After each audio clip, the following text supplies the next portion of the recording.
Queridos irmãos, a graça e a paz, vamos hoje meditar na palavra do Senhor no capítulo da carta de João, no capítulo 2, versículos de 12 a 25.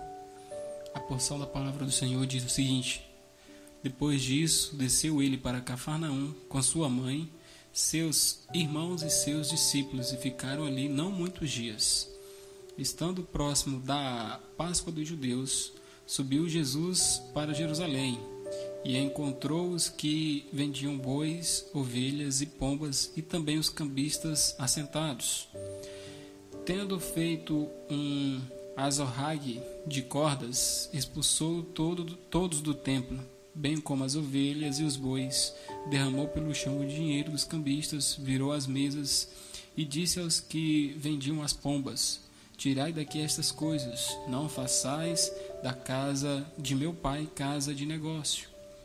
Lembraram-se os seus discípulos de que está escrito: O zelo da tua casa me consumirá.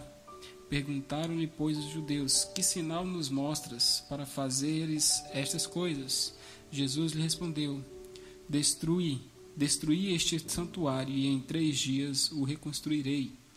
Replicaram os judeus: Em 46 anos foi edificado este santuário, e tu em 3 dias o levantarás. Ele, porém, se referia ao santuário do seu corpo. Quando, pois, Jesus ressuscitou dentre os mortos, lembraram-se os seus discípulos de que ele dissera isto, e creram na Escritura e na palavra de Jesus.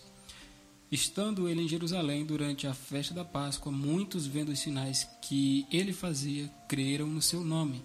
Mas o próprio Jesus não se confiava a eles, porque os conhecia a todos, e não precisava de que alguém lhe desse testemunho a respeito do homem, porque ele mesmo sabia o que era a natureza humana.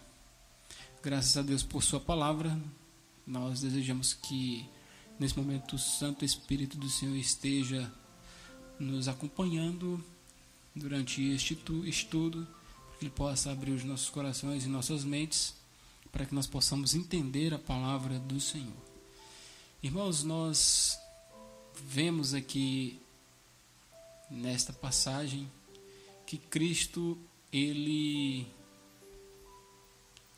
quer que tenhamos respeito aos lugares santos, aos templos. Nós vemos também aqui que os discípulos relembraram algumas palavras do seu mestre, mesmo depois que eles morreram. E também que Cristo conhece perfeitamente o coração humano.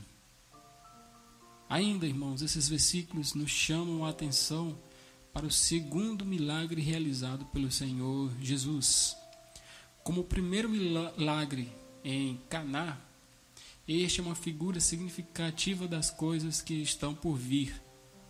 Participar de uma festa de casamento e purificar a profanação do templo estiveram entre os primeiros atos do ministério do Senhor em sua primeira vinda. Purificar toda a igreja invisível e oferecer uma festa de casamento estarão entre os primeiros atos da segunda vinda de Jesus. Neste texto, vemos quanto Jesus Cristo desaprova qualquer comportamento irreverente na casa de Deus. Lemos que expulsou do templo os que vendiam bois, ovelhas e pombas, derramou pelo chão o dinheiro dos cambistas, virou suas mesas e disse aos que vendiam as pombas: Tirai daqui estas coisas, não façais da casa de meu pai casa de negócio. Em nenhuma outra ocasião de seu ministério, nós o vemos agindo tão energicamente e demonstrando tão justa indignação. Nada parece ter instigado nele uma manifestação tão marcante de sua ira santa como esta grave irreverência no templo, permitida pelos sacerdotes, apesar de todo o zelo pela lei de Deus que se ufanavam em possuir. Devemos lembrar que no intervalo de 3 anos, ele encontrou por 2 vezes o mesmo tipo de profanação na casa do Pai, no início e no fim de seu ministério. E nas 2 ocasiões nós o vemos a expressar com os termos mais fortes o seu desprazer. O fato se repetiu para que a lição ficasse marcada de modo profundo em nossas mentes. Essa passagem deveria levar as pessoas a sondar profundamente seus corações. Não existem aqueles que professam ser cristãos, mas agem domingo após domingo de forma tão perversa quanto aqueles judeus? Não existem aqueles que em seu íntimo trazem à casa de Deus a preocupação com o seu dinheiro, com suas terras, casas, gados e uma série de interesses mundanos, e aqueles que estão presentes apenas fisicamente no culto de oração, permitindo que seus corações vaguem para longe? Não há os que estão prestes a pecar, mesmo estando entre os da congregação? Essas questões são bastante sérias. Receio que muitos não possam responder a elas satisfatoriamente.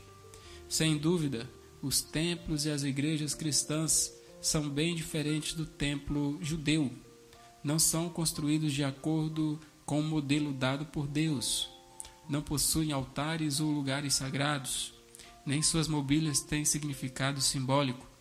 Mas são lugares nos quais a palavra de Deus é lida e Cristo está especialmente presente. Aquele que presta adoração a Deus nesses recintos deve portar-se com reverência e respeito. Todo aquele que traz consigo seus cuidados pelas coisas terrenas ao vir adorar está fazendo o que evidentemente é mais ofensivo a Cristo. As palavras que o Espírito Santo inspirou Salomão a escrever são aplicáveis em qualquer época. Guarda o teu pé quando entrares na casa de Deus, Eclesiastes capítulo 5, versículo 1. Neste texto do Evangelho, vemos que as pessoas podem lembrar-se de verdades espirituais, mesmo que tenham sido aprendidas há muito tempo, e talvez algum dia descubram nessas verdades um significado que antes não entendiam.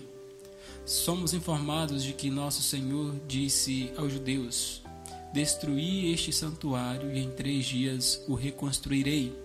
João esclarece que Jesus se referia ao santuário do seu corpo e falava de sua própria ressurreição.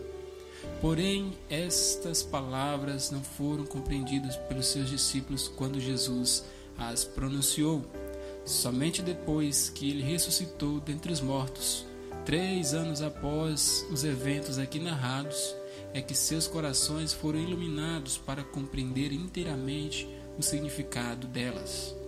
Por 3 anos, essa informação foi obscura e inútil para eles, permanecendo adormecida em seus corações, como uma semente sobre a terra, sem produzir qualquer fruto. Mas ao fim desse período, a obscuridade se foi. Puderam então compreender o que Jesus estava falando, e assim foram confirmados na fé. Lembraram-se seus discípulos de que ele dissera isto, e creram na Escritura e na palavra de Jesus. Saber que a mesma coisa que aconteceu com os discípulos também ocorre com frequência em nossos dias nos traz, irmãos, ânimo e consolação. Não são totalmente perdidos e inúteis os sermões pregados a ouvintes aparentemente desinteressados em nossas igrejas. As orientações dadas em estudos e visitas pastorais não são totalmente desperdiçadas e esquecidas. Os textos ensinados pelos pais aos filhos não são em vão em seu todo.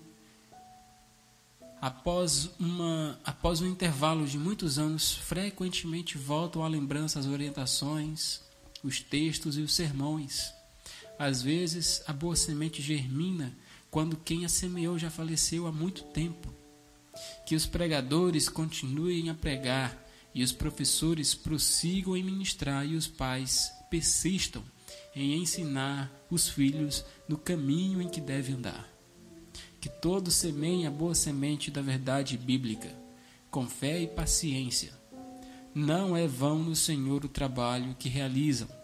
Suas palavras serão lembradas mais do que podem imaginar e ainda frutificarão depois de muitos dias.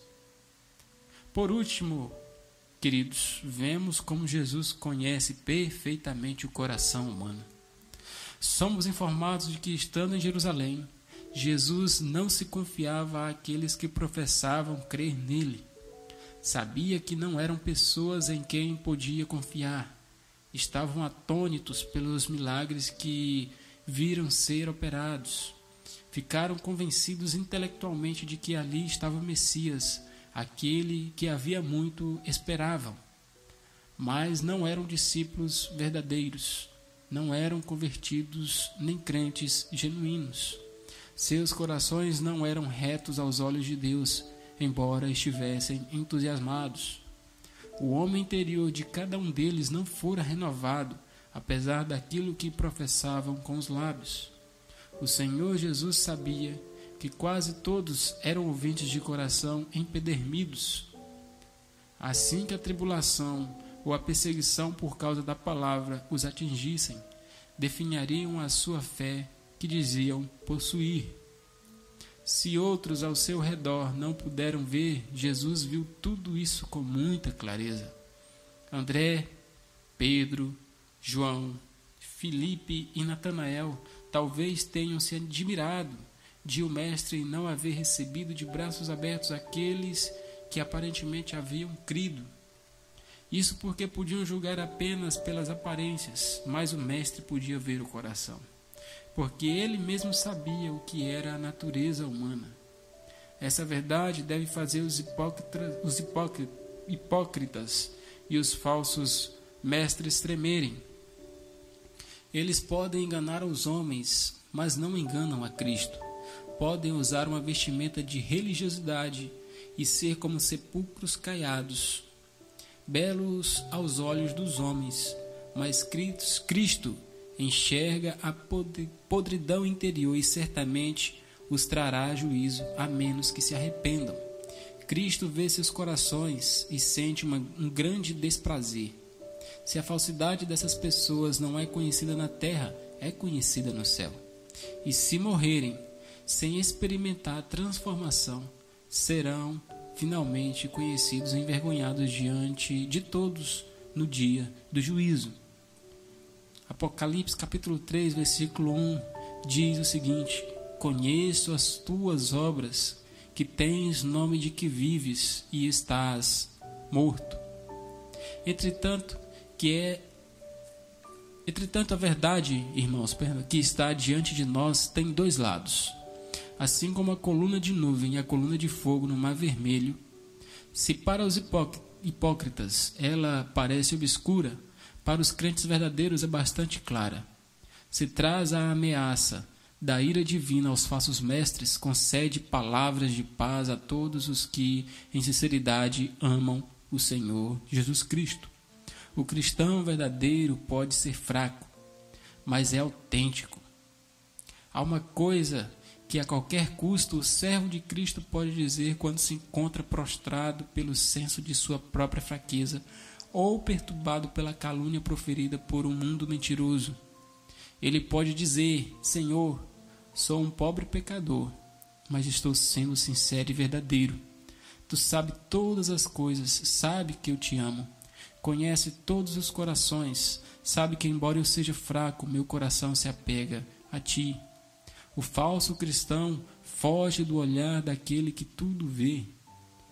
Mas o verdadeiro crente, ele anseia pelo olhar do seu Senhor de manhã, à tarde e à noite. E nada tem a ocultar. Amém. Gratos a Deus pela sua palavra. Oremos nesse momento. Senhor, nosso Deus e nosso Pai, graças nós te damos porque podemos aprender mais uma vez acerca da Tua Palavra. Queremos rogar ao Senhor que Tu possa estar transformando, Senhor, os nossos corações, transformando, Senhor, as nossas vidas, fazendo-nos, Senhor, confiar em Ti fazendo-nos, Senhor, enxergar a Ti e fazendo-nos, Senhor, ter respeito, Senhor, respeito à Tua pessoa, respeito à Tua presença na Tua casa. Ajuda-nos, Senhor, a estarmos na Tua casa sempre com olhares atentos, ouvidos, Senhor, abertos para ouvir a Tua palavra e saberes aquilo que Tu queres falar aos nossos corações por meio dela. É o que nós oramos, gratos em Teu nome. Amém. Irmãos, obrigado por assistir mais um episódio e não se esqueçam de se inscrever no canal, assistir os vídeos, deixe o seu like e principalmente compartilhe a palavra.